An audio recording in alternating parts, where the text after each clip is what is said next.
Você precisa começar a se autovalorizar. Quebra a palavra auto, você valorizar a sua ação. Se eu alcancei um resultado, junto com a minha equipe sobre a minha coordenação, sobre a minha visão, sobre a minha direção, sobre o meu acompanhamento, sobre o meu treinamento e desenvolvimento, gerou um resultado. Então, eu também gerei um resultado. Ok? Que valor eu passo a ter que eu não tinha quando esse resultado não acontecia? Pegou isso? Então, você precisa, líder, aprender a se autovalorizar. Novas pesquisas de empresas, inclusive tem uma interessante, uma consultoria chamada HiMackBee. Ela extraiu uma amostra de 3.871 executivos. Ela selecionou no banco de dados dela, entre 20 mil executivos, ela selecionou 3.871. Isso foi espalhado pelo mundo. E ela desvenda um mistério muito sério sobre a liderança de resultado. A pesquisa ela encontrou 6 distintos estilos de liderança. Existem 6 distintos estilos. Um estilo aqui, outro aqui, outro aqui, outro aqui, outro aqui, outro aqui. Cada um estilo brota, de um determinado componente de inteligência. Então, aconteceu ali, este líder se comportou desta forma. Aconteceu um resultado aqui, esse líder se comportou de uma outra. Só que o mais importante nessa pesquisa é que ela aponta que os melhores líderes de resultado não contam somente com um estilo de liderança. Ele não se comporta somente de uma forma. Eles usam muitos deles. Depende da semana, depende do grupo, depende do momento, depende do seu estado. Depende do seu estado. Depende da situação, depende do negócio.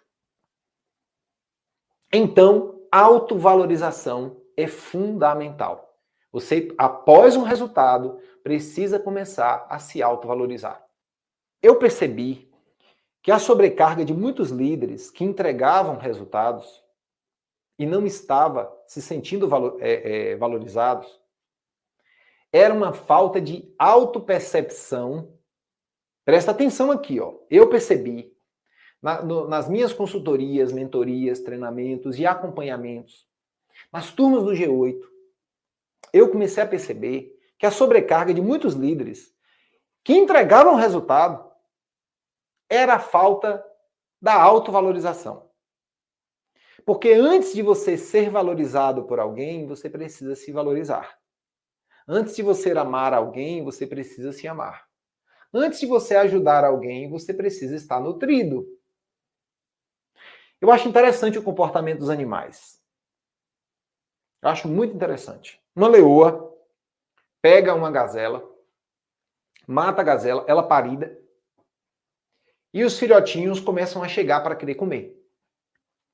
Ela, naquele momento, expulsa os filhotes e ela come. Por quê? Por que ela não sai e deixa os filhotes comer? Porque ela é líder e precisa se autovalorizar. Ela está fraca. Ela precisa amamentar. Se ela dá de comer aos filhotes e ela não come, ela morre. A mesma coisa acontece com você, líder. Se você não se autovaloriza, a sua equipe não entrega resultado. Ou ela adoece para entregar resultado. Está fazendo sentido isso? Não é egoísmo. Não é egoísmo, pelo contrário. É autovalorização.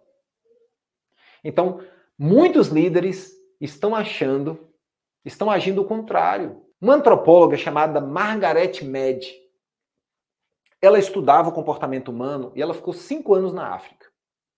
Exatamente num lugar, num ambiente inóspito, deplorável, onde as pessoas morriam de fome. E ela estava ali fazendo um estudo sobre aquela situação. Né?